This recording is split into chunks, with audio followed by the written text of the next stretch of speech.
Selamat pagi adik-adik semuanya. Selamat bertemu kembali dalam mata kuliah pengetahuan koreografi 1. Karena situasi dan kondisi maka kita mengadakan kuliah seperti ini.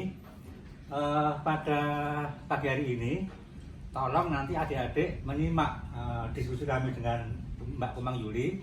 Kemudian nanti adik-adik tugasnya adalah membuat satu pertanyaan yang nanti dikirim lewat grup, yang nanti akan kami respon pertanyaan itu pada jam kuliah yang terjadwal hari Jumat jam 7.30 sampai jam 9.10 menit. Nanti silahkan adik-adik beramai-ramai dari rumah, dari kos, dari desa, dari gunung, dari mana saja, sambil motoran juga jangan supaya nanti kita bisa terima dengan baik, sehingga nanti hasilnya kita akan menjadi apresiasi kita, membuka wawasan kita tentang konteks pertemuan pada yang keempat ini.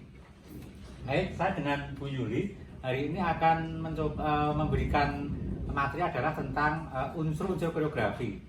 Jadi apa sih unsur-unsur koreografi yang nanti akan kita bahas pada konten pagi ini.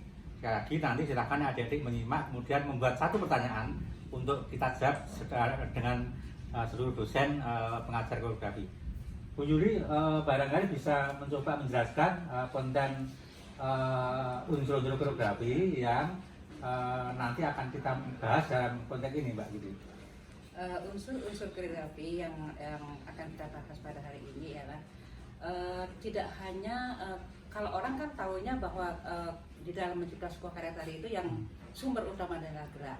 Di lain sisi ada yang mengatakan bahwa gerak itu bisa digunakan gerak apa saja di dalam untuk mengungkapkan sebuah karya tari. Nah, gerak di luar gerak sebenarnya ada unsur-unsur yang sebenarnya ada juga beberapa koreografer yang kadang-kadang dijadikan sebagai bahan untuk menciptakan sebuah karya tari. Di luar gerak itu ada elemen lain di luar tubuh, yaitu seperti properti, ada setting, ada instalasi yang kadang juga dijadikan penguat ungkapan di dalam sebuah karya. Ada busana, ada juga musik dan tata lampu. Ya, Mbak Yuli, saya dulu. Tadi Mbak Yuli menyebutkan ada ungkapan, artinya ada yang nampak visual, ada ungkapan. Artinya ada dua hal yang perlu kita perhatikan ketika kita menyusun sebuah koreografi, gitu ya Mbak Yuli. Jadi ada ungkapan. Ya, artinya ada diungkapkan. Dan ada yang diungkapkan, ya, artinya itu ada isinya, isi yang mau disampaikan, dan ada bentuk yang secara visual bisa kita lihat, bisa dengar, kita rasakan, gitu ya. Artinya tadi saudara-saudara adik-adik, ada dua hal yang penting ketika kita membahas tentang koreografi, yaitu ada bentuk dan isi. Bentuk adalah yang terlihat, yang secara visual bisa kita amati. Isi adalah apa yang kita sampaikan, apa yang menjadi gagasan kita, apa yang menjadi pikiran kita, apa ide kita, apa pesan kita untuk yang disampaikan melalui bentuk yang secara visual nanti akan terwujud di dalam sebuah konteks koreografi. Itu Mbak Yuli ya. Nah, sekarang kita akan mencoba tadi bentuk yang diantaranya adalah ada gerak sebagai medium atau bahan pokoknya, dan ada medium bantu, ya, ada busana, ada rias, ada setting, ada panggung, ada tata lampu, dan sebagainya. Begitu Mbak Yuli ya. Tapi apakah harus begitu Mbak Yuli? Apakah harus ada pokok dan isi yang pembantu tadi? Apakah dalam perkembangannya bagaimana Mbak? Kalau masalah ini kembali sebenarnya pada seorang koreografernya. Jadi ketika seorang koreografer membuat suatu karya, kalau dia itu melulu pada gerak, nah gerak inilah yang harus dieksplorasi sehingga mampu untuk menyampaikan nilai yang ingin disampaikan kepada penonton. Kalau misalnya gerak itu sudah cukup untuk menyampaikan ungkapan, ya tidak perlu ada elemen-elemen lain di luar tubuh, di luar gerak itu sendiri. Ketika ini gerak ini tidak mampu, artinya saya sebagai seorang koreografer ingin mengungkapkan sebuah peristiwa tentang perempuan yang termarginalkan hanya sebagai tubuh, hanya sebagai media, belum mampu, sehingga saya akan berpikir lain. Kira-kira apa yang bisa mendukung ungkapan ini sehingga ini bisa sampai ke penonton, maka saya akan butuh elemen lain yang kira-kira sesuai dengan konsep yang ingin saya sampaikan.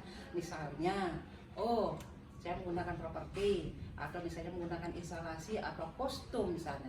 Jadi bermacam-macam cara sebenarnya untuk mewujudkan sebuah ungkapan itu ketika kita sebagai seorang koreografer itu ingin menyampaikan sebuah esensi atau nilai kepada audiens. Esensi pertama adalah pada pokoknya ya, pada apa yang menjadi gagasan pikiran seorang koreografer ketika akan menyampaikan message kepada penonton, kepada penghayati ya, boleh dari mana saja. Mungkin dari musiknya dulu, Bisa jadi dari kostumnya dulu, atau instalasi yang harus kita buat dulu, atau properti atau setting atau label yang kita buat dulu.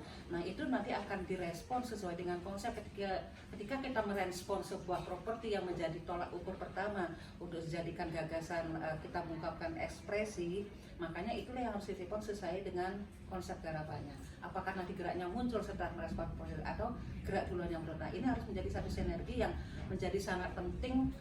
Apapun yang hadir di dalam panggung itu akan menjadi sebuah konsep yang sangat matang.